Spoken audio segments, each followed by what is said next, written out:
turns out that this holding out your hand and then sweeping your hand like this motion means to forgive, as if to wipe away, to clean slate. So today we're talking about forgiveness because we are currently running a series that is all about tips that can help us get to next levels of healthy and happy if and when we implement said tips, or the tweaking version of said tips, into our lives. My name is Maria Milagros. This is Wisdom Wednesday, a space that I created to help share some of my life coaching tips and tools. And then just as a mom and a fellow human who's constantly in a space of evolution, I like to share anecdotes and stories and tips and tools and techniques that are both proven to have worked with my own clients or with science, and that are ways that we can connect to ourselves, grow in our self-awareness, and continue to evolve. Because whether we are intentional in our evolution or not, it is happening. So when we kind of take control of which direction we're headed in, it creates for us a happier, healthier life. And I'm talking about health in the overall sense: mental, emotional, spiritual, physical, and so on.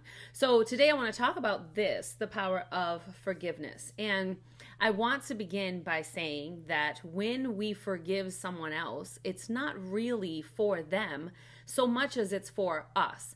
When we choose to forgive, we're choosing to cut the ties of the thing that connects us to that person, the hurt, the pain, the suffering. And we're choosing to disconnect ourselves from bringing that thing or that event or that situation that is constantly being pulled back into the present moment, right? So I think of it like this, and I use this example a lot, so if you've heard it before, bear with me. When I was younger and I told myself this story about what my life should have been like and who my father should have been and how he should have been in my life, woulda, shoulda, coulda, right? And like a father would have, blah, blah, blah. And then over time, as I evolved and got help and reached out and got therapy and things like that, and did my own personal growth and development, I realized that there are some people who need to have children, because not need, but the children need to be born through them for whatever reason, but they themselves are actually not the person who's supposed to raise that child. They were never designed to be a mother or father, or at least in that time frame, they did not have the capacity. I think about the sad story that I told myself about how, like, oh, woe to me, I wish my father was around. But the reality is that if he had been in my life, I can't even begin to imagine who I would have been, because he was abusive, he was alcoholic, he was a drug addict, he was violent, he was all the not so sparkly things, right? Who in my life, where would I be and who would I be and what would my life have looked like if that was my role model that I was emulating, right? So rather than tell myself the story about who he should have been, I thank him for his sperm because it helped me be born. And then I release him. I forgive him of this responsibility, the expectation that he should have been whoever. Now, during the time that I was still holding on to that story, it felt like, in a spiritual sense, what I was doing was he was chained and I was pulling him and that chain into today. And then carrying the weight of that and having to deal with what it takes on you mentally, emotionally, physically, and otherwise to do that work, to identify with it so much that we pull it into the present moment, because we're sometimes, for real, this was for me anyways, I was so identified with the story that I'm one of these people that the father hasn't been there and I have an absentee father and blah, blah, blah, and he's a criminal and all this good stuff. I was so identified with that story that the idea for me of letting it go, of actually forgiving him, also felt painful, right? I'm being real. So instead, I just chose to pull that thing into today. And then I'd go to sleep and I'd wake up and have a reset opportunity, but instead go get it and pull it into today, right? And so what the practice of forgiveness did was it allowed me to slowly cut those chains, or cut that cord, or whatever metaphor you want to use. Because I would love to say that it was like bam, bam, ding, and forgiveness and it was over. That's not how forgiveness works, though, right? It's a practice. We have to be decided that that's what we're going to do, and then be consistent in the practice. So before I walk you through my 4 easy steps, and I say easy, they're not easy. They're easy in terms of this list, but the actual implication, the actual follow through on these steps is work. It's hard work. When we think about forgiveness, I know that some of the reasons why it's hard for us to let go and to forgive is because we identify with it. It's because it's been such a part of our story for so long. And a lot of times we gain something, even if it's within ourselves, of being a victim, right? So I can speak for myself and say that there were times where I would tell that story, and in telling that story, I felt like, oh, woe to me, it's not my fault. And then that gave me a sense of control or power, right? So that could be it. It could be identity. It can be the payoff that being in that space and being the victim and carrying the weight of that gives us. We also have a hard time forgiving sometimes others and ourselves because of shame or guilt. Like we believe either that we contributed to what happened or we actually were the cause, right? If we did something to someone else, forgiving ourselves can be really hard because we were the cause. We were unhealthy and harmful, and hurt people. So we carry shame and guilt. And sometimes, again, we identify with that shame and guilt to the degree that asking for forgiveness feels like I don't deserve it. I did this horrible thing, right? And sometimes it has to do with the weight and the power that comes from feeling anger and resentment, right? Because anger feels better than depression because at least it feels a little more alive, right? And so we can identify with that anger, and forgiveness would repair that anger, cure that anger, recover that anger, however you want to word it. And then we'd have to release it. And then we go, well, where's my power going to come from? And again, I'm talking to you not just from personal experience, but from working with my coaching clients, from talking to hundreds of people at different conferences and events and things that I've spoken at, and from doing research, right? So these are some reasons why we find forgiveness to be really hard. Now, on the flip side of that, the practice of forgiveness has so many benefits. I mean, when we practice forgiveness, we introduce more ease into our life. We introduce more peace, and mental peace equates to physical peace, right? Which means it boosts our immune system when we're able to forgive. So we're less likely to get sick or illnesses when we are operating from a place of practicing forgiveness. We have less stress when we are practicing forgiveness because, again, we're not carrying the weight of that emotional labor of like pulling this thing into my today and the weight of that. And imagine that was just with my father. So imagine with everybody else who had hurt me, violated me, harmed me, pulling all that in to carry that around all day, right? And the practice of forgiveness helps us release ourselves of all of that. Now, it does not mean that what they did was okay and like, oh, it's okay, it's fine. That's not what that means. It means I'm cleaning this off for me so that I don't have to carry the weight of that for me, so that I'm not constantly drinking the poison of the situation, the event, whatever the harm was, right?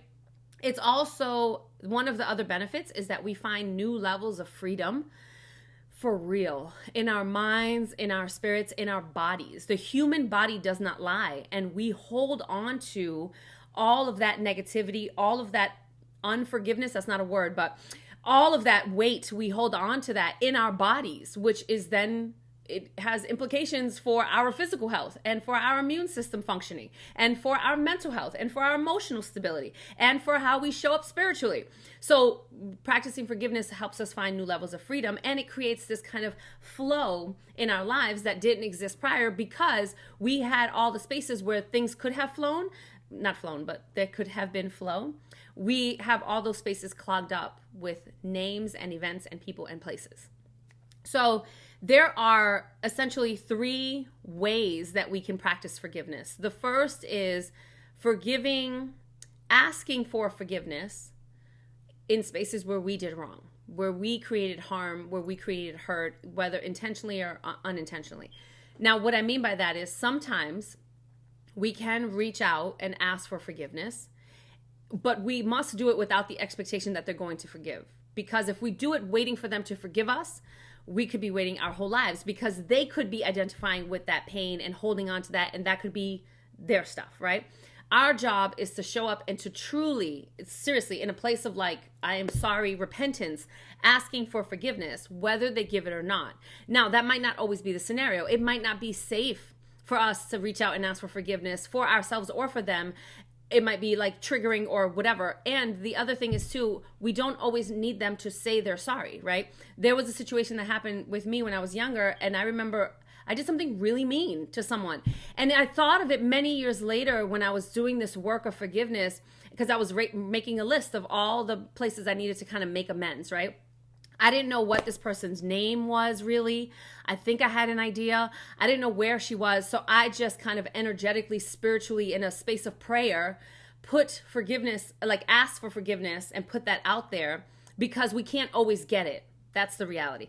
But the practice of asking for it when we know we have done wrong, when we know we have created harm, when we know that we hurt someone else from our own place of hurt, that's a huge piece of, this kind of forgiveness practice. The second way that we can practice forgiveness is forgiving people who harmed us.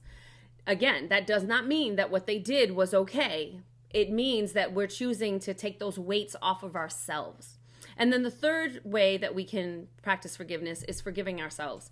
My goodness, we are our own worst critics. We beat ourselves up a lot. And a lot of times, I've heard this in conversation, and I know that this was even for myself, where I would ask someone forgiveness, and they're like, what are you talking about? And I'm like, this thing that I said. And they're like, oh my God, I don't even remember that. I just kind of, and I was carrying like, oh my God, I'm the worst person, right? And sometimes we have this kind of internal criticism that can be very damaging. So this practice of always forgiving ourselves and remembering we are doing the best we can with what we know how. And every time we grow in our self-awareness and we can check ourselves earlier, we can get closer to the actions, the words, the behaviors that no longer require forgiveness, because we're just kind of aligning, right? But we're doing the best we can with what we know how. And we spend so much time beating ourselves up. So for a lot of people, forgiving ourselves could be one of the hardest things. But I promise you, if you begin this practice and you start doing the work, you're going to slowly start feeling the weight of it falling off, and you start to stand taller. You pick your head up a little more, and you recognize, like, I'm an imperfect human, as is everyone else in the world. I'm doing the best that I can with what I know how. And my goal is that when I know better, I do better, right? Now, here are my 4 steps. And I'm not even going to use the word easy again, because it's not necessarily easy. It sounds easy on paper, but it's work, right? So here are the 4 steps.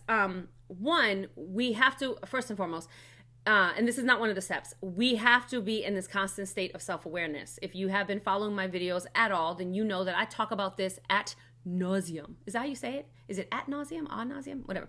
So I talk about it over and over and over, is my point, because the key to breakthroughs, to growth, to evolution, to your own personal revolution, is through awareness. We got to become more and more self-aware. So the first of these 4 steps is we make a decision to forgive, period. I'm going to make a decision. I do declare that starting on this day, right? And I'm saying for you, or for whoever, starting on this day, and you say the date, I am going to increase my practice of forgiveness. And for me, I like to write things down. So I did create a list. And that's actually the second thing that I was going to recommend is write it down. Write down your declaration. I am going to find new levels of freedom by practicing forgiveness, asking for forgiveness, forgiving others, and forgiving myself, right? And so it becomes like this kind of direction. It becomes like a map to head you in that direction. So make the decision. Make it, imprint it, say it, declare it. Write it down and date it. And then as part 2, like 2B of that 1 is you can even write a list of the spaces that you feel like, or the people that you feel like you might need to apologize to or forgive for hurting you, right? And then it helps us just to kind of keep ourselves rooted in the, I'm not saying relive your trauma. That's not what I'm saying. I'm saying if you make a list of these people and you say, I'm going to forgive them for my freedom.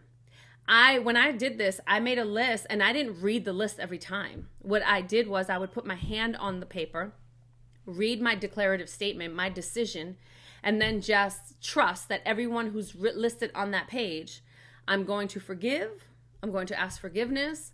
And sometimes, you make the call, whatever, to actually ask for forgiveness. I'm going to forgive myself.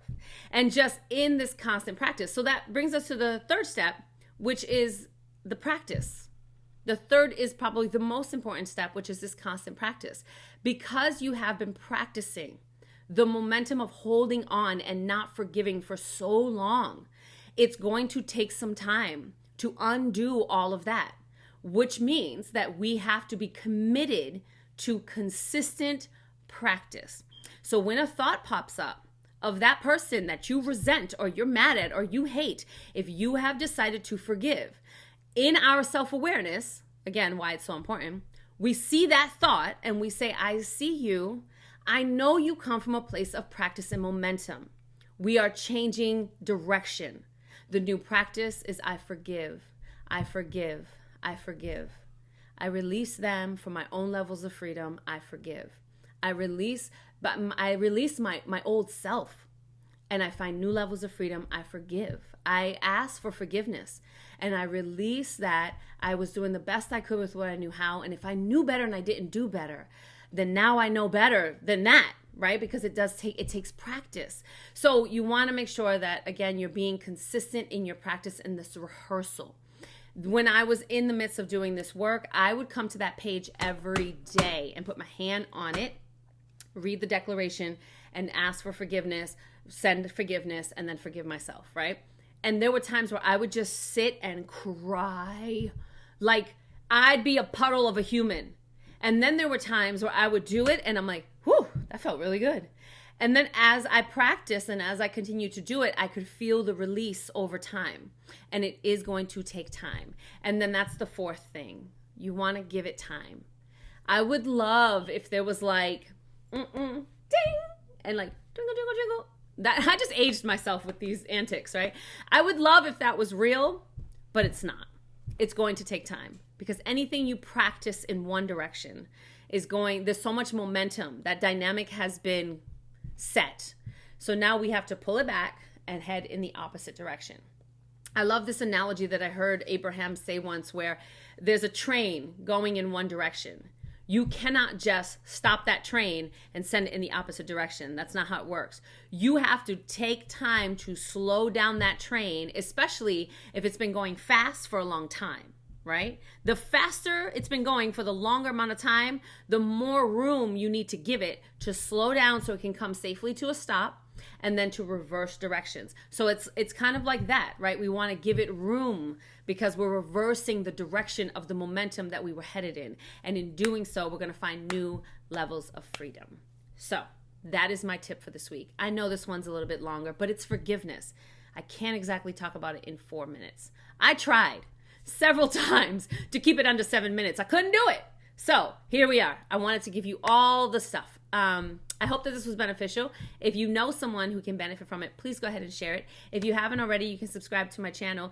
Give it a thumbs up. Give it a thumbs down. Let me know what you think in the comments below or, send me an email, supersparklyeverything@gmail.com. I try to get back to everybody within 48 to 72 hours. That doesn't always happen depending on how busy it is, but I'm going to get back to you. So you can either let me know or let's talk about it in the comments so we can share as a community. Because a lot of times we don't share because we have shame or because we're unsure. And then there are other people who feel the same way and they're just right behind that courage line to say it out loud. And when that first person says it out loud, it creates a ripple effect where other people feel comfortable to share, right? So maybe that's you, maybe not, no pressure. I'm not going to pressure you. I'm just saying this is a safe space. Well, this is a safe space. I don't know about the interweb. You know what I mean. But that's all I have. I hope that this was beneficial. I love you, and there's nothing you can do about it. And I hope you spend some time, especially as we're ending one year and beginning a new year, really practicing forgiveness to find those new levels of freedom to take into the new year. All right, gotta go. Peace.